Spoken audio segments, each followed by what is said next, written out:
It had been years since Alden Hart first set foot in the dusty little bookstore on Greybrow Street. What began as a temporary job during his university days had turned into a career he never asked for.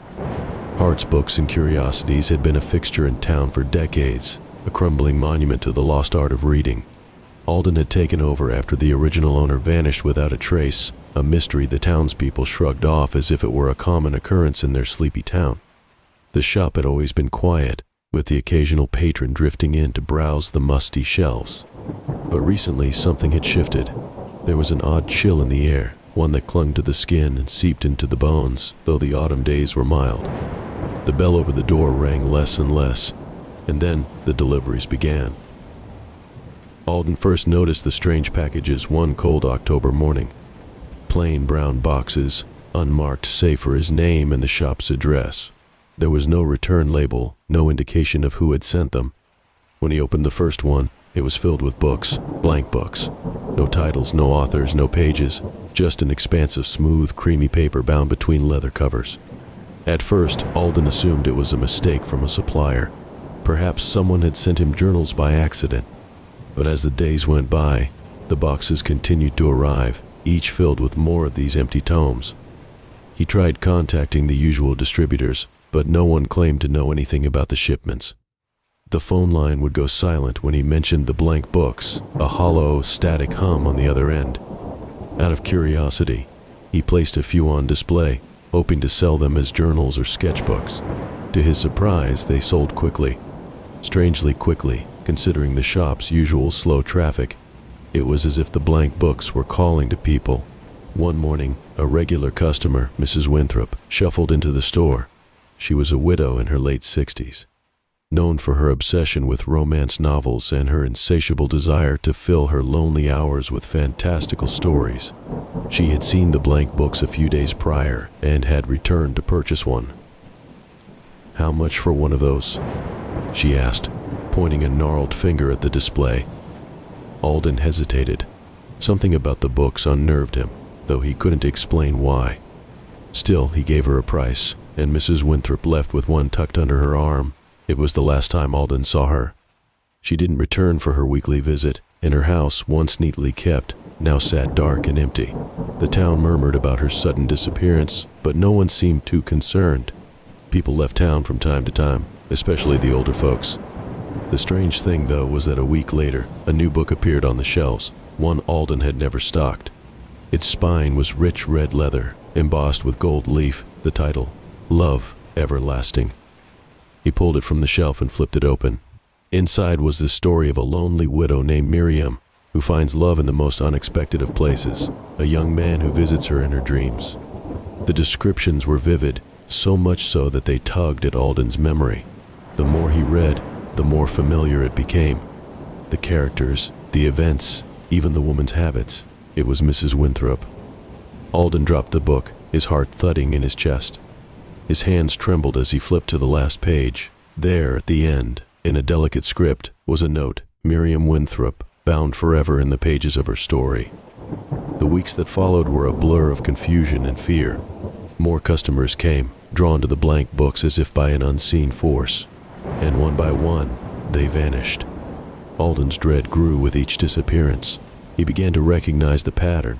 Someone would buy a blank book, disappear, and then a few days later, a new novel would appear on the shelves, telling their life story in eerie detail. It was as if the books were consuming them, transforming them into characters bound within their pages. He tried to stop selling them, but it was no use. Customers continued to ask for them, and somehow they always found their way into the hands of someone new. The boxes kept arriving, stacking up in the storeroom, each filled with more of the blank cursed books. Desperate, Alden searched for answers. He combed through the dusty archives in the back of the shop, trying to trace the origin of the deliveries. There was nothing. No records of any strange publisher, no invoices, no trail to follow. The town itself seemed indifferent, as though no one remembered the people who had vanished. It was as if the shop and its cursed books existed in a bubble, unnoticed by the world outside. One stormy evening, with rain hammering against the shop's windows and thunder rumbling in the distance, Alden sat at the counter, staring at the growing stack of books. He was exhausted, worn down by sleepless nights and gnawing paranoia. The air was thick with the scent of wet paper, and the shadows seemed to stretch and shift unnaturally. That's when the final package arrived. It was different this time, smaller, wrapped in faded parchment tied with a black ribbon. His name was scrawled across the top in a handwriting he didn't recognize but felt intimately familiar with. With trembling hands, Alden untied the ribbon and peeled back the paper. Inside was a single book. Its cover was deep black, with silver letters gleaming under the dim light, The Paper People. His heart raced.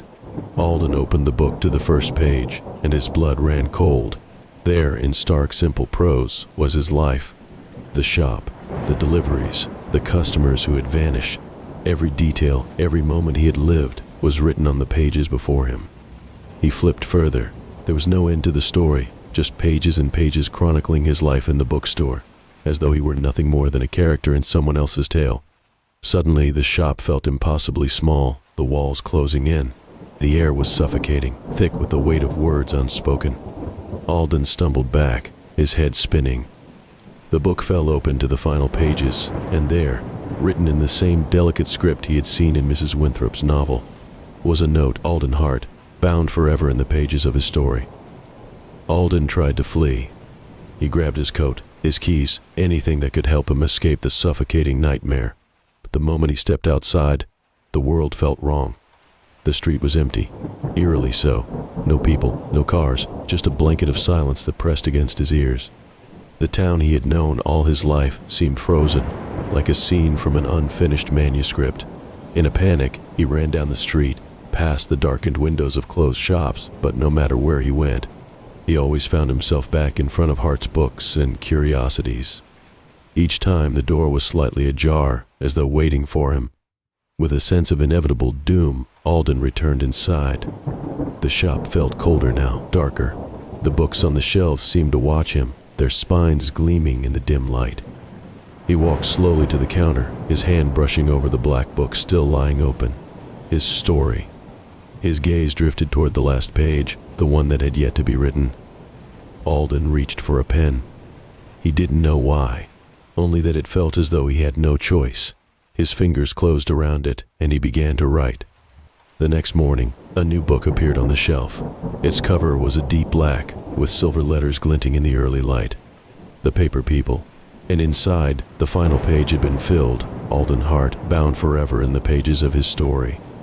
The bookstore stands quiet now, its windows dark and lifeless. The boxes of blank books still arrive, and every so often, a curious customer wanders inside, drawn by the allure of something they can't quite explain. And one by one, they disappear, just like Alden Hart.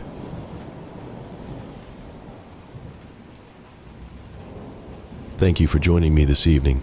Before you go, make sure you subscribe and leave a like. If you have an idea for a short, scary story, leave it in the comments below. See you at the next campfire.